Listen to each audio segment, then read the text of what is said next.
السلام علیکم ورحمۃ اللہ تعالی وبرکاتہ۔ نحمده ونصلی ونسلم علی رسولہ الکریم، اما بعد فاعوذ باللہ من الشیطان الرجیم، بسم اللہ الرحمن الرحیم۔ ان اللہ وملائکتہ یصلون علی النبی یا ایہا الذین آمنوا صلوا علیہ وسلموا تسلیما۔ اللہم صلی علی سیدنا و مولانا محمد معدن الجود والکرم وآلہ الکرام وابنہ الکریم وبارک وسلم صلاۃ و سلاما علیک یا رسول اللہ صلی اللہ تعالی علیہ وسلم۔ بڑی راتوں کا، مبارک راتوں کا بیان جاری ہے۔ اس میں شب قدر کی فضیلت بیان کی جا رہی تھی۔ اسی میں ایک سوال یہ ہے کہ شب قدر رمضان المبارک کی کون سی رات ہے؟ جواب: اگرچہ بزرگان دین اور مفسرین اور محدثین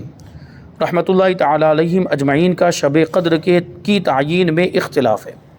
یعنی شب قدر کون سی رات ہے اس کے بارے میں اختلاف ہے، تاہم بھاری اکثریت کی رائے یہی ہے کہ ہر سال ماہ رمضان المبارک کی 27ویں شب ہی شب قدر ہے، یعنی شب قدر کو پوشیدہ رکھا گیا ہے۔ حدیث شریف میں یا اقوال صحابہ میں یا بزرگوں کے اقوال میں کہیں ملتا نہیں ہے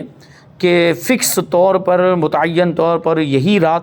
شب قدر ہے۔ حدیث میں تو بیان کیا ہی نہیں گیا، لیکن بعد میں علماء نے کچھ اندازے لگائے ہیں اور اس کے مطابق یہ قول اختیار کیا ہے کہ 27ویں شب ہی شب قدر ہے۔ اکثریت کی رائے یہی ہے۔ سید الانصار، سید القراء حضرت ابی بن کعب رضی اللہ تعالیٰ عنہ کے نزدیک 27ویں شب رمضان ہی، یہ 27ویں شب رمضان ہی شب قدر ہے، یعنی دوسرے صحابہ کرام نے اس تعلق سے خاموشی اختیار فرمائی، لیکن حضرت ابی بن کعب رضی اللہ تعالیٰ عنہ نے، یہ بھی صحابی رسول ہیں، انہوں نے فرمایا کہ 27ویں شب یہ شب قدر ہے۔ اور اسی طرح بزرگان دین میں سے حضرت سیدنا شاہ عبدالعزیز محدث دہلوی رحمۃ اللہ تعالی علیہ بھی فرماتے ہیں کہ شب قدر رمضان شریف کی 27ویں رات ہوتی ہے۔ اپنے بیان کی تائید کے لیے انہوں نے 2 دلائل بیان فرمائے ہیں۔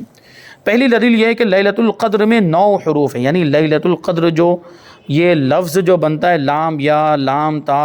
اور یہ پورا جو القدر، اس کو پورے کو ان کے حروف دیکھیں آپ تو 9 حروف موجود ہیں، اور یہ کلمہ سورۃ القدر میں 3 مرتبہ آیا ہے۔ اس طرح 3 کو 9 سے ضرب دینے سے، یعنی ملٹی پلائی کرنے سے حاصل ضرب 27 آتا ہے، یعنی 9 کو 3 میں ضرب دیں تو 27 آتا ہے، جو کہ اس بات کی طرف اشارہ ہے کہ شب قدر 27ویں رات ہے۔ اور دوسری دلیل یہ ہے کہ اس سورہ مبارکہ میں 30 کلمات ہیں، یعنی 30 الفاظ ہیں۔ 27واں کلمہ ہیہ ہے، جس کا مرکز لیلۃ القدر ہے، یعنی ہیہ سے مراد لیلۃ القدر۔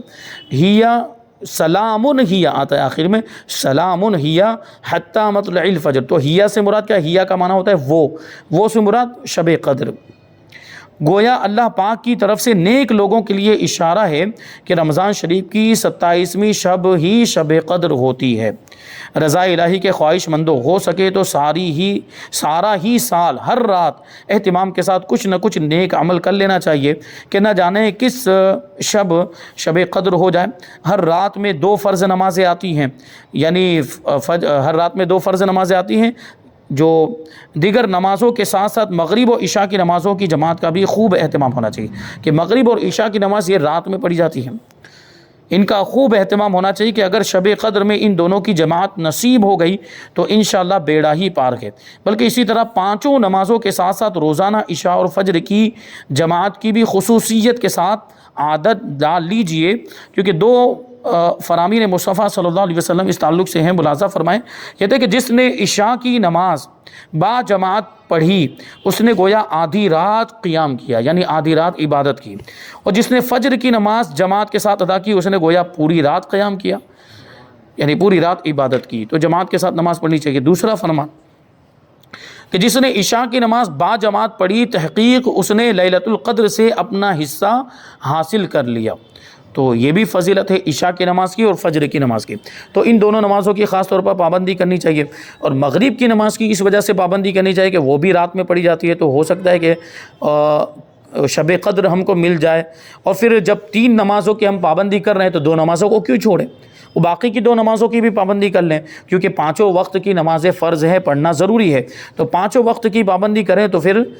دنیا اور آخرت کی بھلائیاں ہمیں نصیب ہو سکتی ہیں اور خیر و برکت کا نزول ہوگا۔ یہ 5 وقت کی نماز کی پابندی کرنے میں بڑا ثواب ہے۔ اللہ کے رسول صلی اللہ علیہ وسلم نے ارشاد فرمایا، ایک مرتبہ صحابہ کرام سے پوچھا کہ مجھے بتاؤ کہ اگر کسی شخص کے گھر کے سامنے نہر ہو اور وہ روزانہ 5 مرتبہ اس نہر میں نہائے تو کیا اس کے بدن پر کچھ میل رہ جائے گا؟ تو صحابہ کرام نے عرض کیا، یا رسول اللہ 5 مرتبہ جب نہائے گا تو کون سا میل رہے گا؟ اس کے بدن پر کوئی میل نہیں رہے گا، سب میل صاف ہو جائے گا۔ تو اللہ کے رسول نے ارشاد فرمایا کہ یہی مثال ہے 5 وقت کی نمازیں، کہ کوئی بندہ 5 وقت کی نمازیں پڑھتا ہے تو اس کے بدن سے گناہوں کا میل دور ہو جاتا ہے۔ تو یہ کتنی فضیلت ہے 5 وقت کی نماز۔ تو یہاں شب قدر کا بیان مکمل ہوا۔ اب شب معراج مصطفیٰ صلی اللہ علیہ وسلم کا بیان۔ پہلا سوال یہ ہے کہ شب معراج میں عبادت کرنا کیسا ہے اور اس کی کیا فضیلت ہے؟ جواب، شب معراج شریف میں عبادت کرنا جائز و مستحسن ہے۔ اس میں عبادت کرنے کی فضیلت بیان کرتے ہوئے عارف باللہ شیخ محقق شیخ عبدالحق محدث دہلوی رحمۃ اللہ تعالی علیہ حدیث نقل فرماتے ہیں کہ رجب میں ایک ایسی رات ہے جس میں عبادت کرنے والے کے لیے 100 سال کی نیکیوں کا ثواب لکھا جاتا ہے، اور یہ رجب کی 27ویں رات ہے، یعنی اسی رات حضور پاک صلی اللہ علیہ وسلم کو معراج کرائی گئی۔ جو اس رات 12 رکعت نوافل اس طرح ادا کرے کہ ہر رکعت میں سورہ فاتحہ پڑھے اور سبحان اللہ والحمد للہ ولا الہ الا اللہ واللہ اکبر 100 مرتبہ پڑھے، اور اللہ سے 100 دفعہ استغفار کرے، یعنی استغفر اللہ ربی من کل ذنب واتوب الیہ، یہ پڑھے 100 مرتبہ، اور نبی پاک صلی اللہ علیہ وسلم پر 100 بار درود پڑھے، اور اپنے لیے دنیا اور آخرت میں سے جو چاہے مانگے، اور صبح کو روزہ رکھے تو بے شک اللہ پاک اس کی سب دعاؤں کو قبول فرمائے گا، سوائے اس دعا کے جو گناہ کی ہو، کیونکہ گناہ کی دعا تو ظاہر سی بات ہے وہ قبول نہیں ہوتی، اور گناہ کی دعا کرنا یہ بڑی جرأت کی بات ہے۔ اللہ تبارک و تعالیٰ گناہ کو پسند نہیں فرماتا، اور گناہ کے تعلق سے اللہ کی بارگاہ میں دعا کرنا یہ ہرگز جائز نہیں ہے، حرام ہے، گناہ ہے۔ تو جائز کاموں کی جو دعا کی ہوگی، نیک کاموں کی جو دعا کی ہوگی، وہ دعا قبول ہو جائے گی۔ اس روایت کو امام بہقی رحمۃ اللہ تعالی علیہ نے شعب الایمان میں ابان سے، اور انہوں نے حضرت سیدنا انس رضی اللہ تعالیٰ عنہ سے روایت کیا۔ اب سوال یہ کہ معراج سے مراد کیا ہے، معراج کا مطلب کیا ہوتا ہے؟ جواب، تاجدار رسالت شہنشاہ نبوت صلی اللہ علیہ وسلم کو اللہ پاک نے مکہ مکرمہ سے بیت المقدس تک، یعنی مسجد اقصی جو فلسطین ملک شام میں، پھر وہاں سے 7 آسمانوں اور عرش و کرسی تک، اور وہاں سے اوپر جہاں تک اللہ پاک کو منظور ہوا، رات کے تھوڑے سے حصے میں سیر کرائی۔ اس رات بارگاہ خداوندی میں آپ صلی اللہ علیہ وسلم کو وہ قرب خاص حاصل ہوا کہ کسی نبی اور فرشتے کو نہ کبھی حاصل ہوا نہ کبھی حاصل ہوگا۔ حضور پاک صلی اللہ علیہ وسلم کی اس آسمانی سفر کو معراج کہتے ہیں۔ یہ حضور کی خصوصیت ہے،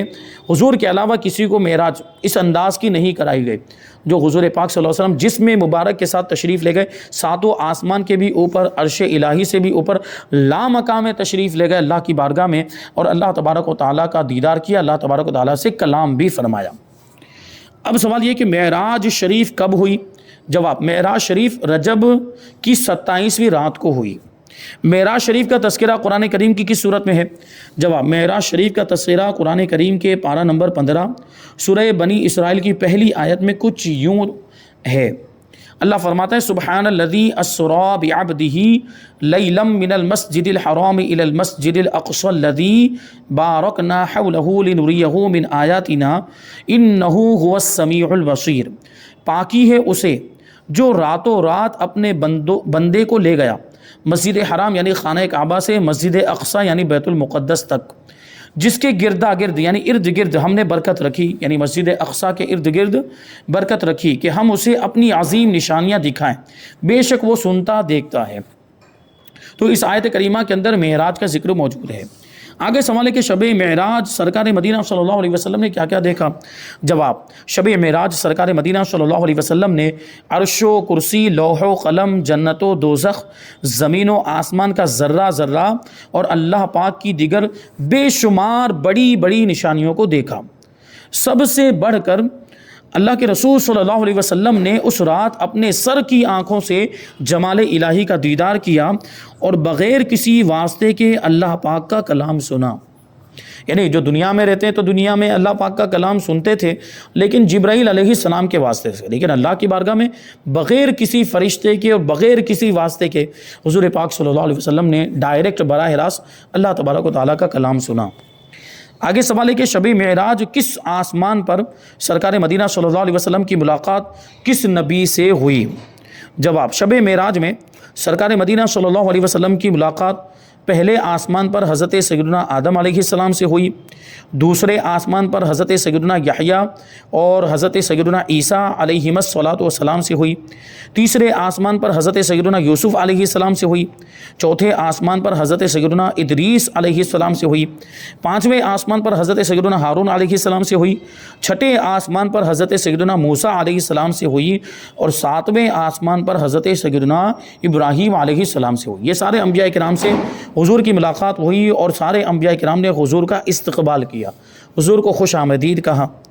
اور پھر آگے رخصت کیا۔ حضور آگے بڑھتے چلے گئے، پہلے سے دوسرے، دوسرے سے تیسرے آسمان، ایسے ساتوں آسمان، اور ساتویں آسمان سے بھی آگے حضور سدرۃ المنتہا تک تشریف لے گئے، وہاں سے عرش الہی اور بھی لامقام تشریف لے گئے۔ سوال ہے کہ سرکار مدینہ صلی اللہ علیہ وسلم کی اس آسمانی سفر کا انکار کرنے والے کے لیے کیا حکم ہے؟ جواب، سفر معراج کے 3 حصے ہیں۔ پہلے نمبر پر ہے اسراء، اور دوسرے نمبر پر ہے معراج، اور تیسرے نمبر پر ہے اعراج یا عروج۔ ٹھیک ہے، تو یہ 3 سفر ہوئے۔ چنانچہ اسراء بھی کہہ سکتے ہیں کیونکہ اس میں لفظ آیا سبحان الذی اسراء، اور اس کا جو مصدر ہے وہ بنے گا اسراء، تو اسراء بھی کہہ سکتے ہیں اور اسراء بھی کہہ سکتے ہیں۔ تو اسراء یعنی مکہ مکرمہ سے حضور پرنور صلی اللہ علیہ وسلم کا بیت المقدس تک شب کے یعنی رات کے تھوڑے سے حصے میں تشریف لے جانا، یہ نص قرآنی یعنی قرآن پاک کی واضح آیت اور روشن دلیل سے ثابت ہے۔ اس کا منکر یعنی انکار کرنے والا کافر ہے۔ وہ جو اتنی معراج کا انکار کرے کہ حضور پاک صلی اللہ علیہ وسلم مکہ مکرمہ سے بیت المقدس تک تشریف لے گئے، اگر اس کا کوئی انکار کر دے تو یہ قرآن کی آیت کا انکار ہوگا، اور قرآن کی آیت کا انکار کرنے والا کافر ہے۔ اور دوسرے نمبر پر معراج یعنی آسمانوں کی سیر اور منازل قرب میں پہنچنا، یہ احادیث صحیحہ معتمدہ مشہورہ سے ثابت ہے، یعنی قابل اعتماد صحیح حدیثیں اور مشہور حدیثیں ان سے یہ ثابت ہے، تو اس کا انکار کرنے والا گمراہ ہے۔ یعنی وہاں سے جو آگے کا سفر ہے، آسمانوں کا سفر ہے، منازل قرب کا جو سفر ہے، اس کا انکار کرنے والا گمراہ ہے۔ اور عروج یا اعراج یعنی سرکار مدینہ صلی اللہ علیہ وسلم کا سر کی آنکھوں سے دیدار الہی کرنا اور فوق العرش یعنی عرش سے اوپر جانا، اگر اس کا کوئی انکار کرتا ہے تو انکار کرنے والا خاطی یعنی خطا کار ہے، وہ بھی غلطی پر ہے۔ بہرحال یہ سب چیزیں بھی حدیث سے ثابت ہے کہ حضور پاک صلی اللہ علیہ وسلم ساتوں آسمان سے بھی آگے تشریف لے گئے، اللہ کی بارگاہ میں تشریف لے گئے اور اپنے سر کی آنکھوں سے حضور پاک اللہ تبارک و تعالیٰ کا دیدار فرمایا۔ اب آگے سوال یہ ہے کہ شب معراج سرکار مدینہ صلی اللہ علیہ وسلم نے بیت المقدس میں کس نماز کی امامت فرمائی؟ کیونکہ بیت المقدس میں پہنچے تو وہاں انبیاء کرام موجود تھے،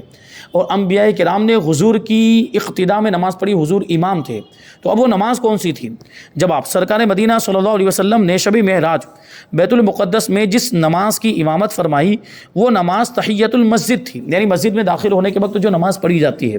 کہ آدمی مسجد میں داخل ہونے کے بعد سب سے پہلی جو نماز پڑھے وہ یا تو الگ سے 2 رکعت نماز پڑھ لے تحیۃ المسجد کی نیت سے، یا اگر کوئی دوسری نماز بھی پڑھ رہا ہے اس میں بھی تحیۃ المسجد کی نیت شامل کر لے، جیسے سنت ہم پڑھتے ہیں، سب سے پہلے سنت پڑھی جاتی ہے تو سنت میں ہی تحیۃ المسجد کی نیت کر لے تو وہ نماز اس میں بھی ادا ہو جائے گی۔ لیکن یہاں مراد کیا ہے کہ حضور نے الگ سے تحیۃ المسجد یعنی مسجد میں داخل ہونے کی نماز وہ پڑھی تھی، اسی میں انبیاء کرام کی امامت فرمائی۔ چنانچہ حضرت علامہ علی قاری رحمۃ اللہ تعالی علیہ فرماتے ہیں کہ حضور پاک صلی اللہ علیہ وسلم نے 2 رکعات تحیۃ المسجد ادا کی، اور ظاہر یہی ہے کہ یہی وہ نماز ہے جس میں آپ صلی اللہ علیہ وسلم کی انبیاء کرام علیہ الصلوۃ والسلام نے اقتداء کی، اور آپ صلی اللہ علیہ وسلم اصفیاء کے امام بنے یعنی انبیاء کرام کے امام بنے۔ تو اس سے بھی ثابت ہوتا ہے کہ حضور پاک صلی اللہ علیہ وسلم سارے انبیاء کرام سارے نبیوں میں سب سے افضل ہیں، کیونکہ امام عام طور پر قوم سے افضل ہوا کرتا ہے، اور اسی لیے حضور کو امام الانبیاء بھی کہا جاتا ہے۔ آگے سوال ہے کہ کیا معراج کا سفر نیند کی حالت میں ہوا تھا؟ جواب جی نہیں، بلکہ عین بیداری کی حالت میں ہوا تھا، جاگتے ہوئے حضور تشریف لے گئے۔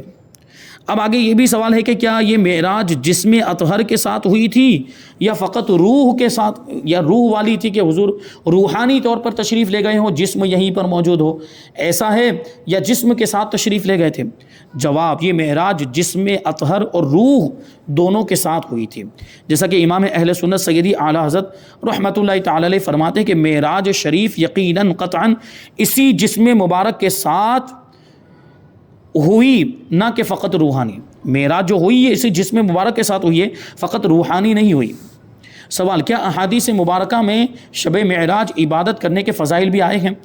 جواب جی ہاں، حضرت سیدنا انس رضی اللہ تعالیٰ عنہ سے مروی ہے کہ رسول اللہ صلی اللہ علیہ وسلم نے ارشاد فرمایا کہ رجب میں ایک رات ہے کہ اس میں نیک عمل کرنے والے کو 100 برس کی نیکیوں کا ثواب لکھا جاتا ہے، عطا کیا جاتا ہے، اس میں نیک عمل کرنے والے کے لیے 100 برس کی نیکیوں کا ثواب لکھا جاتا ہے، اور وہ رجب کی 27ویں شب ہے، جو اس میں 12 رکعت اس طرح پڑھے کہ ہر رکعت میں سورہ فاتحہ اور کوئی بھی ایک سورت، اور ہر 2 رکعت میں التحیات پڑھے، اور 12 پوری ہونے پر سلام پھیرے، اس کے بعد 100 مرتبہ سبحان اللہ والحمد للہ ولا الہ الا اللہ واللہ اکبر پڑھے، 100 مرتبہ استغفار کرے، 100 مرتبہ درود شریف پڑھے، اور اپنی دنیا اور آخرت کے بارے میں جس چیز کی چاہے وہ دعا مانگے، اور صبح کو روزہ رکھے تو اللہ پاک اس کی سب دعائیں قبول فرمائے گا سوائے اس دعا کے جو گناہ کے لیے کی گئی ہو۔ یہ بات پہلے بھی آ چکی ہے۔ حضرت سیدنا سلمان فارسی رضی اللہ تعالیٰ عنہ سے روایت ہے کہ نبی کریم صلی اللہ علیہ وسلم نے ارشاد فرمایا کہ رجب میں ایک دن اور رات ہے، جو اس دن روزہ رکھے اور رات کو قیام کرے یعنی عبادت کرے تو گویا اس نے 100 سال کے روزے رکھے، اور وہ 27ویں رجب ہے۔ مشہور مفسر قرآن حکیم الامت مفتی احمد یارخان نعیمی رحمۃ اللہ تعالی علیہ فرماتے ہیں کہ 27ویں رجب کو معراج النبی صلی اللہ علیہ وسلم کی خوشی میں جلسے کریں، خوشیاں منائیں، رات کو جاگ کر نوافل پڑھیں۔ اسی طرح شیخ الحدیث حضرت علامہ عبد المصطفیٰ اعظمی رحمۃ اللہ تعالی علیہ معراج شریف کے اجتماع میں جس میں ذکر و نعت پڑھا جا رہا ہو اس کے بارے میں فرماتے ہیں کہ 26-27 رجب کو معراج شریف کا بیان کرنے کے لیے جو جلسہ کیا جاتا ہے اس کو رجبی شریف کی مجلس کہتے ہیں۔ میلاد شریف کی طرح یہ بھی بہت ہی مبارک جلسہ ہے، اس جلسے کو کرنے والے اور حاضرین و سامعین سب ثواب کے مستحق ہیں۔ الحمدللہ ہمارے یہاں پہ بھی شب معراج میں محفلیں ہوتی ہیں، بیانات ہوتے ہیں، علماء کرام کے مشائخ اعظام کے پروگرام ہوتے ہیں، ان کے بیانات وعظ و نصیحت اور معراج شریف کا واقعہ بیان کیا جاتا ہے اور اس کا تذکرہ کیا جاتا ہے۔ تو یہ اس میں جو بھی حاضرین ہیں، بیان کرنے والے اور سننے والے، سب ثواب کے حقدار ہیں۔ ظاہر ہے کہ حضور اکرم صلی اللہ علیہ وسلم کے فضائل و کمالات اور ان کے معجزات میں سے ایک بہت ہی عظیم الشان معجزہ یعنی معراج جسمانی کا ذکر جمیل کس قدر خداوند جلیل کی رحمتوں اور برکتوں کے نزول کا باعث ہوگا کہ حضور کے ایک عظیم الشان معجزے کا بیان ہوتا ہے اس میں، اور حضور کی شان، حضور کے فضائل و کمالات بیان کیے جاتے ہیں۔ تو جب حضور کا ذکر ہو رہا ہے تو اللہ کی رحمتیں تو نازل ہونی ہے۔ تو اللہ تبارک و تعالیٰ ایسی محفل میں برکتوں کا نزول فرماتا ہے، اور ایسی محفل میں شامل ہونے والے یقیناً ثواب کے حقدار ہیں۔ اس لیے مسلمانوں کو چاہیے کہ زیادہ سے زیادہ تعداد میں اور بڑے سے بڑے اہتمام کے ساتھ اس مجلس خیر و برکت کو منعقد کریں، اور ذکر معراج سننے کے لیے کثیر تعداد میں حاضر ہو کر انوار و برکات کی سعادتوں سے سرفراز ہوں، اور مقدس رات میں نوافل پڑھ کر اور صدقات و خیرات کر کے یعنی غریبوں کی مدد کر کے ثواب دارین کی دولتوں سے مالا مال ہوں، کیونکہ یہ برکت والی رات ہے۔ تو اس میں ایک عبادت کرنا یعنی نماز پڑھنا یہ ایک طرح کی عبادت ہے، اور دوسری بھی اور بہت ساری عبادتیں یعنی دوسرے بھی عبادت کے بہت سارے طریقے، جیسے روزہ رکھنے کا بھی حکم دیا گیا کہ 27ویں رات کو عبادت کریں، رات میں قیام کریں، اس کے بعد جو دن آتا ہے یعنی 27 تاریخ کا جو دن ہے اس میں روزہ رکھیں۔ تو دیکھیں عبادت کی فضیلت یعنی نماز کی فضیلت بھی جمع ہو گئی، روزے کی فضیلت بھی جمع ہو گئی، تو اب تھوڑا صدقات و خیرات بھی کر لیں، غریبوں کی مدد بھی کر دیں، بھوکوں کو کھانا بھی کھلا دیں، اور اگر کوئی ایسا ہے کہ جس کے پاس کپڑے میسر نہیں ہیں تو اس کو کپڑے دلا دیں، اس کو کپڑے پہنا دیں، یعنی جس کو جس طرح کی بھی ضرورت ہو اس کی ضرورت کو پورا کر دیں، تو یہ صدقہ و خیرات وغیرہ کی فضیلت بھی اس میں جمع ہو جائے گی۔ تو یہ عبادت کے بہت سارے طریقے جمع ہو جائیں گے، اور یہ اس ساری ہر طرح کی عبادت کرنے کا ثواب اس رات میں مل جائے گا، کیونکہ اس رات میں ثواب بڑھا دیا جا رہا ہے۔ جیسے آپ نے ابھی سنا کہ جو اس رات میں نیک عمل کرے تو اس کو 100 برس کے برابر ثواب ملتا ہے، تو اس رات میں نماز پڑھیں گے تو گویا ایک نماز پڑھی تو 100 نماز کے برابر ثواب ثواب ملے گا، اور اس دن اگر روزہ رکھے ہیں تو ایک روزہ رکھا تو 100 سال کے روزے کے برابر ثواب ملے گا، تو اگر ہم صدقہ کریں گے تو 100 مرتبہ صدقہ کرنے کا ثواب ملے گا۔ تو یہ دیکھیں اس میں جو 100 برس تک کی نیکیوں کا ثواب ملے گا، یعنی 100 سال تک اگر ہم نے صدقہ کیا ہو تو جتنا ثواب ملے گا اتنا اس رات میں صدقہ کرنے کا ثواب ملے گا۔ تو اس رات میں خاص طور پر عبادتیں کرنی چاہیے، اور صدقات و خیرات بھی کرنا چاہیے، اور روزہ بھی رکھنا چاہیے۔ یہاں پر یہ مقدس راتوں کا بیان مکمل ہوا، برکت والی راتوں کا بیان مکمل ہوا۔ اب اس کے بعد سبق نمبر 16 میں میلاد شریف منانا، تو اس کو دلائل کی روشنی میں ثابت کریں گے کہ میلاد شریف منانا کیسا ہے، اور میلاد شریف میں ہوتا کیا ہے، میلاد شریف میں کیا پڑھا جاتا ہے اور کیا ذکر کیا جاتا ہے۔ انشاءاللہ یہ ساری باتیں ہم آئندہ درس میں شامل کریں گے۔ اللہ تبارک و تعالیٰ کی بارگاہ میں دعا ہے کہ جو کچھ بھی بیان ہوا اس پر ہم سب کو عمل کرنے کی توفیق عطا فرمائے۔ وما علینا الا البلاغ۔ السلام علیکم۔